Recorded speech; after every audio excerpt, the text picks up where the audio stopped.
Dear students, आज के इस लास्ट चैप्टर नंबर 1 के लास्ट टॉपिक के अंदर जो हमारा टॉपिक है सॉफ्टवेयर डेवलपमेंट टूल्स, ये कौन कौन से टूल्स जो हैं तो सॉफ्टवेयर की डेवलपमेंट के अंदर इस्तेमाल होते हैं, ये मैं जस्ट बुक से रीड करवा देता हूँ क्योंकि इंपॉर्टेंट चीज़ें हैं तो इस वजह से आपको ये याद रह जाएगी। सबसे पहले सॉफ्टवेयर डेवलपमेंट टूल्स होते क्या हैं? ऐसे तमाम टूल्स जो सॉफ्टवेयर को डेवलप करने के अंदर हेल्प करते हैं वो क्या कहलाते हैं? सॉफ्टवेयर डेवलपमेंट टूल्स कहलाते हैं। These tools help developer to write code, find, fix errors and manage the software projects effectively. तो ये जो है तो इसकी डेफिनेशन जो है वो इसके इस तरह मुकम्मल हो जाती है कि ये हमारे पास जो है वो सॉफ्टवेयर डेवलपमेंट टूल जो है वो क्या होते हैं।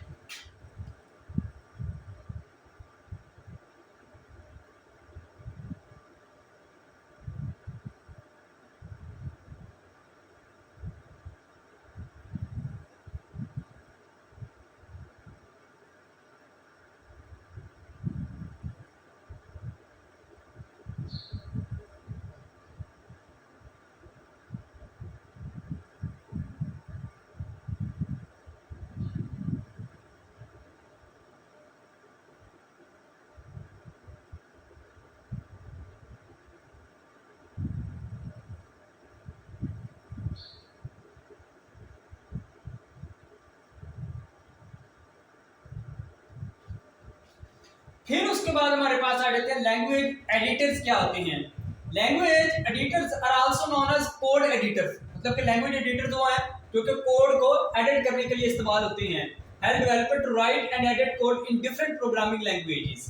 अब हमारे पास मुख्तलिफ किस्म की लैंग्वेजेस होती हैं जिसके अंदर जो है वो हम कोई ना कोई सॉफ्टवेयर जो है वो डेवलप कर रहे होते हैं।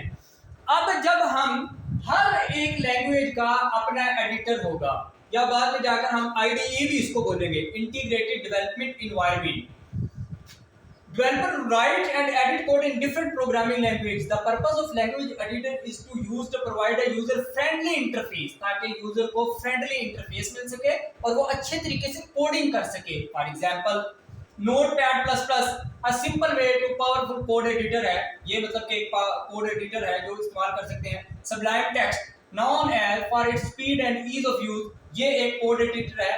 और सबसे ज्यादा जो इसका इस्तेमाल होता है वो है विजुअल स्टूडियो कोड, जिसके अंदर हम हर तरह की लैंग्वेज का एक्सटेंशन लगाकर हर तरह की लैंग्वेज का कोड जो है वो इस विजुअल स्टूडियो के अंदर जो है वो कर सकते हैं। ये है जी लैंग्वेज एडिटर टूल्स। फिर उसके बाद हमारे पास आ जाते हैं translators. Translators are the tools that convert code written in one programming language into other language. For example, हमने एक कोड जो है वो पाइथन के अंदर लिखा, अब हम जो है वो उसको किसी और लैंग्वेज के अंदर कन्वर्ट करना चाहते हैं तो ट्रांसलेटर जो होंगे वहां पर हमारी हेल्प करेंगे एक लैंग्वेज से दूसरी लैंग्वेज के अंदर जाने के अंदर। ठीक है जी। इसके अंदर दो हमारे पास इस्तेमाल होते हैं, इंटरप्रेटर इस्तेमाल होते हैं और कंपाइलर इस्तेमाल होते हैं। कुछ लैंग्वेजेस जो होती हैं वो इंटरप्रेटर्स को सपोर्ट कर रही होती हैं, लाइक पाइथन का इंटरप्रेटर होता है, ठीक है। और जो कंपाइलर जिस तरीके से हमारे पास जो है C++, उसका हमारे पास कंपाइलर होता है, ठीक है। तो वो कंपाइलर जो है वो ट्रांसलेट करता है, मशीन लैंग्वेज के अंदर कन्वर्ट करता है, या जो हमारे पास असेंबली लैंग्वेज है उसके अंदर जो है वो हमारा कोड जो है वो कन्वर्ट कर होता है। तो कुछ लैंग्वेजेस के इंटरप्रेटर होते हैं। इंटरप्रेटर और कंपाइलर के अंदर जो बेसिक डिफरेंस है वो यही है कि जो कंपाइलर हमारे पास होता है वो एज अ होल हमारे पास पूरे कोड को चेक कर रहा होता है, जबकि जो कंपाइलर होता है वो लाइन बाय लाइन कोड की रीडिंग कर रहा होता है, ठीक है। This is the basic difference between the, और ये बहुत इंपॉर्टेंट शॉर्ट क्वेश्चन है, what is the difference between interpreter और कंपाइलर। तो याद रखना, compiler as a whole code को चेक करता है जबकि interpreter line by line code की रीचेकिंग कर रहा होता है या उसको कंपाइल कर रहा होता है, ठीक है जी। तो ये कंपाइलर्स और उसके बाद डीबगर्स का हमने आगे बता दिया कि डीबगर जो है वो हमारे पास एरर्स को मालूम करने के लिए डीबगर्स इस्तेमाल होते हैं। ये मुख्तलिफ किस्म के डीबगर्स लिखे हैं, GDB, GNU debuggers for C and C++, ये डीबगर इस्तेमाल होता है। या विजुअल स्टूडियो का डीबगर है इंटीग्रेटेड विद, ये विजुअल स्टूडियो डीबगर है, ये विजुअल स्टूडियो के साथ जो है वो इंटीग्रेट होता है। इसके बाद है इंटीग्रेटेड डेवलपमेंट एनवायरनमेंट, IDE। ये बहुत इंपॉर्टेंट चीज है कि आपको हर लैंग्वेज का या ऐसी मतलब कि IDE को आप आम क्या कह सकते हैं कि ये हमारे पास कोई भी लैंग्वेज है लाइक C++ है, उसको हमने किस एडिटर के अंदर राइट करना है, कोड किस एडिटर के अंदर लिखना है, जावा है, उसके लिए हम नेटबीन इस्तेमाल करते हैं, एक्लिप्स इस्तेमाल करते हैं, डेव इस्तेमाल करते हैं सी प्लस प्लस के लिए, पाइथन के लिए इस्तेमाल करते हैं, जुपिटर इस्तेमाल करते हैं, पाईचार्म इस्तेमाल करते हैं। तो ये क्या कहलाते हैं, इंटीग्रेटेड, यानी कि टूल। आपसे को पूछे कि ये लैंग्वेज है, मैंने पाइथन पढ़ी है, तो आपसे को पूछे कि भी किस टूल के अंदर काम किया, तो आप उसको बताएंगे कि मैंने जुपिटर के अंदर क्या है वो किया है। आपको बताएंगे जी सी प्लस प्लस मैंने सीखी है, तो वो आगे से पूछेगा किस टूल के अंदर, तो इससे मुराद है वो आपको आईडीई के बारे में पूछ रहा है कि इसका आईडीई कौन सा आपने सीखा हुआ है।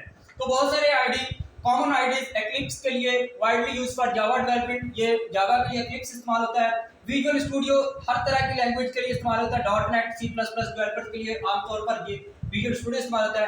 पाईचार्म पाइथन के लिए जो है वो इस्तेमाल करते हैं। हमें चैप्टर नंबर 2 के अंदर जब पढ़ना है तो यहाँ पर हम पाईचार्म ही जो है वो यूज करेंगे पाइथन को पढ़ने के लिए।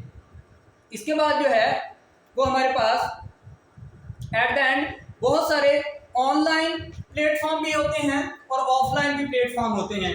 ऑनलाइन प्लेटफॉर्म के अंदर हमारे पास आ जाता है क्लाउड बेस्ड प्लेटफॉर्म, या जिस तरीके से हमारे पास रैपलेट है, ये क्लाउड बेस्ड प्लेटफॉर्म है कि हम जो भी लैंग्वेज है रैपलेट उसकी बनाते हैं, या गिटपोड ये एक ऑनलाइन प्लेटफॉर्म है, ये यहाँ पर हम हर तरह के लैंग्वेज का कोड जो है वो लिख सकते हैं। ऑफलाइन प्लेटफॉर्म तो आईडीई सारे हैं, मतलब कि हम पहले इंस्टॉल करें और फिर इसके अंदर कोड लिखें, तो ये हमारे पास ऑफलाइन होते हैं। और ऑनलाइन यानी कि हमारे पास इंस्टॉल नहीं है और हम अपने सिस्टम के अंदर काम करना चाहते हैं, तो उसके लिए हम रैपलेट इस्तेमाल कर सकते हैं या फिर हम गिटपॉड इस्तेमाल कर सकते हैं। ठीक है जी। और एट द एंड जो है वो सोर्स कोड रिपोजिटरीज क्या होती हैं कि जब हम कोई चीज़ बनाते हैं तो उसको हम जो है वो कहाँ पर रखते हैं, तो उसके लिए दो बहुत इंपॉर्टेंट जो है वो हमारे पास समझ ले सोर्स है। एक है गिटहब, हम अपना जो भी इस्तेमाल सॉफ्टवेयर बना रहे होते हैं उसको अपना प्रोजेक्ट बनाया, उसको गिटहब के ऊपर जो है वो अपलोड कर दिया ताकि जो है वो बाकी दुनिया के साथ भी जो है वो उसका इंटरेक्शन हो जाए। पॉपुलर प्लेटफॉर्म है फॉर ओपन सोर्स प्रोजेक्ट। और दूसरा जो है बिटबकेट है, use for both private and public repositories, इसको हम प्राइवेट भी कर सकते हैं और पब्लिक भी जो है उसको कर सकते हैं। ये दो जो है वो सोर्स कोड रिपोजिटरीज हैं जो कि इस वक्त जो है वो इस्तेमाल होती हैं।